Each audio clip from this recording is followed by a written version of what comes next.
Once upon a time, there was a king who ruled a very powerful kingdom. There lived a dragon named Drogo.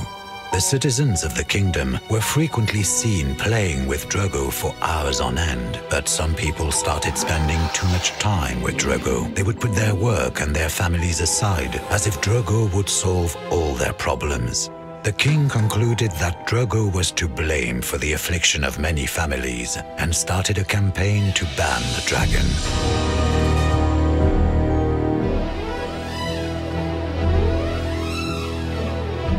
And soon, Drogo became public enemy number one and was forced to flee, hiding in the darkness. But the ban was futile, as more and more people wanted to play with Drogo. Armed groups formed to make money by charging visits to the dragon. Crime and corruption ensued as these gangs started battling one another for control. A law was passed prohibiting people from having any form of contact with Drogo. Offenders were to be arrested. Soon, the dungeons were crowded with non-violent offenders who were treated mercilessly, including people who were dependent on being with Drogo. The king started investing enormous amounts of the royal treasure into a war against Drogo.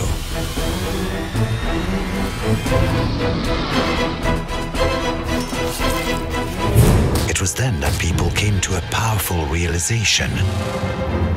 The more they fought Drogo, the stronger and more menacing he grew, and the more violent the gangs became. The kingdom was shaken by a violent war that soon spread across all neighboring kingdoms.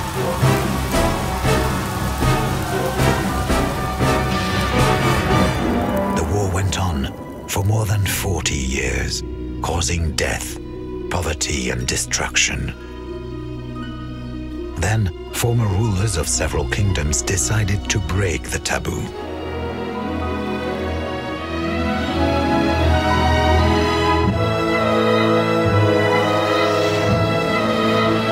People began to recognize that war and violence against Drogo were the main problems. Attitudes changed. As the dragon was brought under the kingdom's control, Drogo slowly returned to his original size. The gangs lost influence and dropped their weapons. People could live without fear, understanding that supporting those who suffered because of Drogo was a smarter decision than killing and incarcerating people in an endless war.